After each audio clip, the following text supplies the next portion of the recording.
Hey guys, this is going to be a review of Star Trek Discovery Season 3, Episode 6, Scavengers.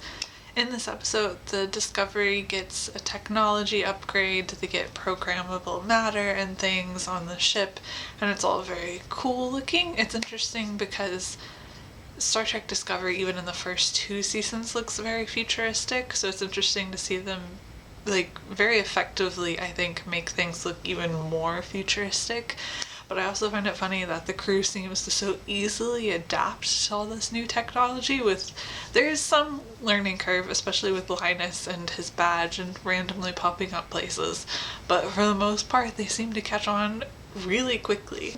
Grudge and Book's ship randomly show up at Starfleet headquarters without Book, and Michael immediately wants to go save him, and she ends up recruiting Georgiou to go with her. Not very surprising that Georgiou would be the one to go along, but it is really sad how it's very in character for Michael and makes complete sense, but she really does hurt her friends, especially Saru and Tilly in this episode, and it's really sad to see that happen. It makes complete sense that Michael wants to go save Book.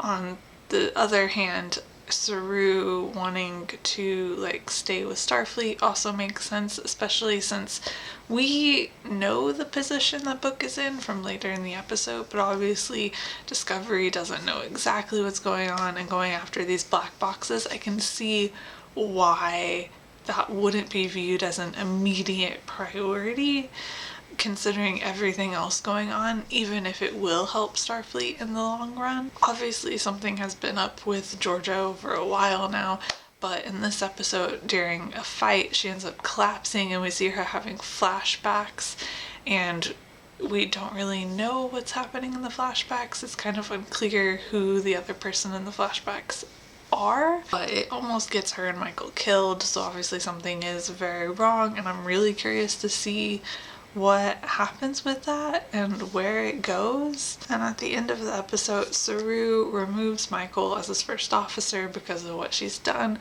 which again makes complete sense but is very sad. That whole scene is really heartbreaking, including Michael telling Saru that he's doing the right thing. It was so hard to watch, even though it does kind of make sense. I mean, it makes complete sense after this episode, but I am really upset that Michael isn't the first officer anymore. So it will be interesting to see who becomes the first officer after this. But I think that's everything that I have to say about this episode, so I will see you guys later. Bye.